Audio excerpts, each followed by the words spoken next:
La fermeture des voies sur berge, ça pollue et ça fait du bruit. Le comité d'évaluation régionale chargé de mesurer les conséquences du dispositif vient de rendre son 3e rapport depuis cet été. Conclusion, entre septembre et décembre 2016, le taux de particules a augmenté de 49% sur les quais hauts, plus qu'1% au niveau du boulevard Saint-Germain. Idem pour les taux d'oxyde d'azote, aussi en augmentation. Ajoutez à cela des temps de parcours allongés et des niveaux sonores élevés. Pour la présidente de la région Île-de-France, le compte n'y est toujours pas. En tout cas, l'objectif qui était celui de la fermeture, la baisse de la pollution, n'est pas atteint. Donc ça exige une énorme vigilance de notre part. Et nous voulons être complètement constructifs. Donc nous allons étudier des scénarios alternatifs de piétonisation plus douce, plus progressive. La présidente de la région Île-de-France compte donc prendre part au projet initié par la mairie de Paris.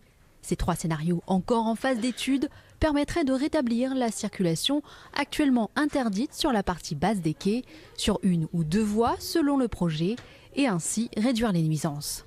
C'est quand même un objectif très important que les nuisances ne soient pas là où se trouvent les commerçants, les habitations et les promeneurs, chez les bouquinistes. Donc c'est un délestage.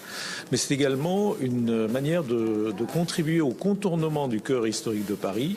La piétonisation des voies sur berge est encore en phase de test jusqu'au mois de mars.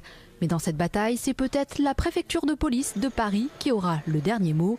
Car cela relève de sa responsabilité de maintenir ou non l'interdiction de circulation sur les voies sur berge.